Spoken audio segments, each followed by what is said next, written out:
अशी काही रिअल केस स्टडी आहे का की जिथे आपल्या स्कूलमध्ये ऍडमिशन झालं आणि मग तो नंतर ड्रॉप आउट झाला, आणि मग झाला तर मग का झाला? मुख्य कारण म्हणजे काय की आपल्याकडे येणारा वर्ग कोण आहे? शेतकरी वर्ग, कामगार वर्ग, वंचित वर्ग, ऊसतोड कामगार वर्ग.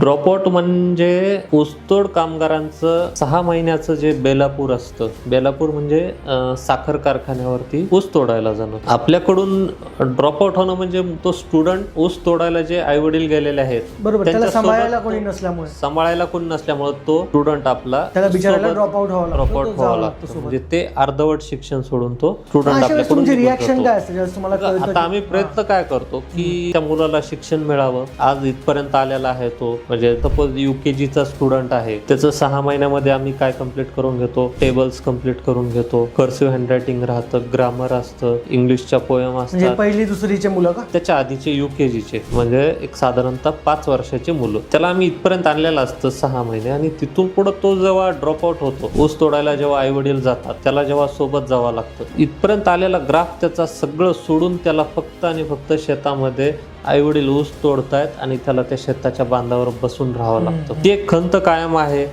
कुठंतरी आम्ही प्रयत्न करत असतो त्या मुलांना थांबवण्यासाठी. कुठंतरी आमचे प्रयत्न काय होतात की त्या मुलाची राहण्याची सोय कुठं करावी. बिचारा खूप लहानपण असतो, मग त्याची आपण सोय कुठं करणार, राहण्याची, खाण्याची, सगळ्या गोष्टी.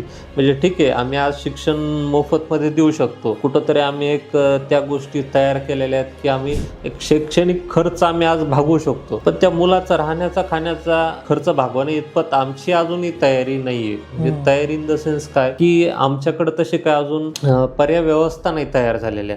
जेवढे काय आम्हाला सहकार्य आहे ते एक शैक्षणिक सहकार्य आहे की मुलांचं शिक्षण व्हावं, इथपर्यंत आम्ही आलेलो आहोत. पण इथून पुढचा काळ आम्ही जो प्रयत्न आहे आमचा की एक निवासी वसतिगृह करावं, त्या मुलांची राहण्याची सोय व्हावी किंवा जेवण वगैरे सगळ्या गोष्टीची सोय व्हावी. त्याला इथून जायची आवश्यकताच पडणार नाही. जरी त्याचे आई वडील गेले तर तो राहू शकतो तो. आणि 6 महिन्याचा कालावधी असतो तो, काही असा 15 दिवसाचा वगैरे नसतो की ऊस तोडायचा असतो. आणि बीड जिल्ह्यातला जो मजूर वर्ग आहे, साधारणतः 4 लाख ऊसतोड कामगार बीड जिल्ह्यातून कर्नाटक, पश्चिम महाराष्ट्रामध्ये ऊस तोडायला जातात. आणि त्याच्यामध्ये कुठंतरी आपलेही विद्यार्थी पालक आहेतच, त्याच्यामुळे दुसरा काही ऑप्शनच नाही आहे ड्रॉपआउटसाठी.